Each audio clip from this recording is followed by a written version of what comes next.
Alors, On se rencontre certainement aux journées d'études mars, c'est ça, mars avril. ouais, avec une session stratégique, C'est la session stratégique. formation.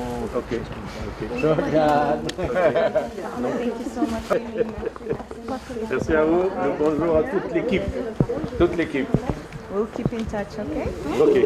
Everything and with محمد فارس الأمين العام لحزب الخضر المغربي. قضينا 3 أيام ديال الاشتغال إلى جانب الشبيبة، في الأصل الشبيبة اللي اشتغلت. حنا كنا متواجدين لأنه هو موضوع كيهم الشبيبة بالأساس، بطبيعة الحال كيهم الحزب.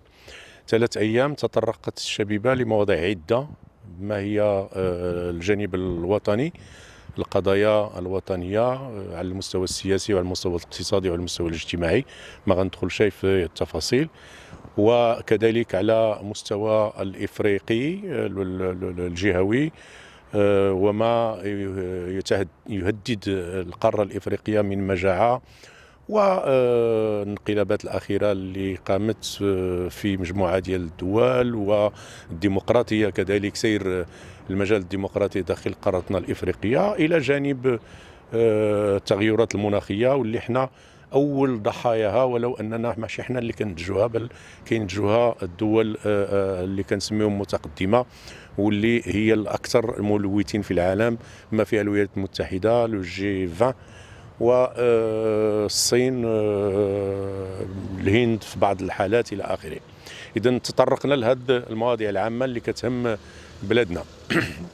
كذلك على المستوى الدولي، وخاصة بعد الحروب اللي وقع في مجموعة ديال الدول العربية، اليمن، العراق، الوضع في سوريا، الوضع في ليبيا اللي هو جد متدهور ومقلق، وكذلك ظلال حرب أوكرانيا روسيا، واللي كانت عندها انعكاسات على مجموعة ديال الدول، وخاصة دول العالم الثالث وإفريقيا من الإمدادات حول التغذية، لأنه هناك جوج ديال الدول هما خزان العالم فيما يخص الحبوب، وكذلك غلاء المعيشة على مجموعة ديال المواد وخاصة المحروقات. وغنذكر كذلك بطبيعة الحال حضور الإخوة الهولنديين اللي كانوا داعمين لنا، واللي ساهموا في تكوين مجموعة ديال الورشات، واللي الوفد اللي كان على رأسه رئيسة المؤسسة الدولية للمجال الأخضر، اللي هي تابعة للحزب اليسار الأخضر الهولندي، واللي عندنا معه علاقات جيدة جدا، إلى جانب علاقتنا بطبيعة الحال على المستوى الدولي، على مستوى الخضر العالميين، سكرتاريا ديال الخضر العالميين، ولا على مستوى علاقتنا مع مجموعة ديال الدول في فرنسا، في هولندا، في بلجيكا، في انجلترا. وعلى المستوى الإفريقي احنا ممثلين بقوة في المكتب التنفيذي لأحزاب خضر الأفارقة، وكذلك كان رأسه أحزاب خضر شمال إفريقيا. إذن تواجدنا على المستوى الدولي هو جد مشرف، وندافع على القضايا الوطنية، عن المسار اللي كيشهدوا المغرب من تحولات وتشجيعه للطاقات المتجددة، وكذلك على المسار الديمقراطي اللي احنا كنطمحوا اننا نوصلوا لمصاف الدول المتقدمة في هذا المجال.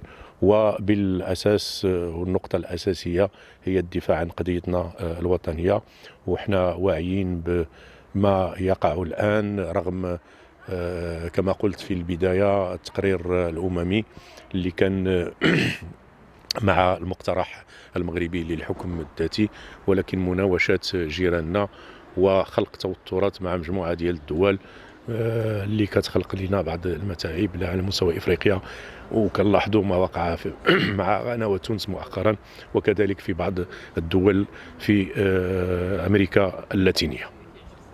كان اليوم تجمع شباب من مختلف جهات المملكة المغربية لتدارس مشاكل البيئية والإيكولوجية، وفي نفس الوقت لتشكيل مكتب وطني لشبيبة الخضر المغربي، وهذا تجسد التوجه ديال الحزب في خلق دينامية جديدة ورفع مستوى تمثيلية الشباب على صعيد العمل السياسي.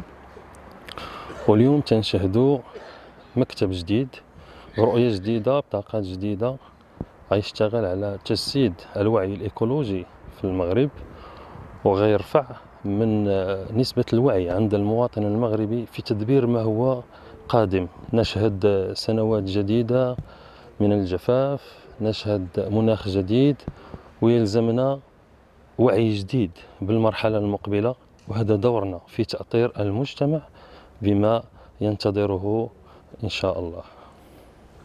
Ouais, bon, je suis très fier aux jeunes verts ici à Maroc parce qu'ils participent, ils sont démocratiques, ils ajoutent vraiment quelque chose pour notre futur. Alors, pas seulement ici où on est, Beni Mellal, mais partout en fait à Maroc. Hello, my name is Milka Yamane and I'm the head of the International Foundation GroenLinks, Green Left Party. الاسم ديالي ميلكا يمان وانا الرئيسه ديال المؤسسه الدوليه خرون لينكس لحزب اليسار الاخضر الهولندي. I was very pleased to have been here these 3 days and it was a really good conference. انا مسروره جدا بالتواجد ديالي هنايا هاد 3 ايام وصراحه كان لقاء جيد جدا. The youth has really bright and great ideas that will also work towards the green goals we all want to work towards too. الشباب اللي تعرفت اليوم هنايا عندهم افكار كثيره وافكار زوينه اللي غادي يخدموا الاهداف ديال الخضر العالميين. We hope to continue this great cooperation between the Netherlands Green Left Party and also the youth organization here in Morocco.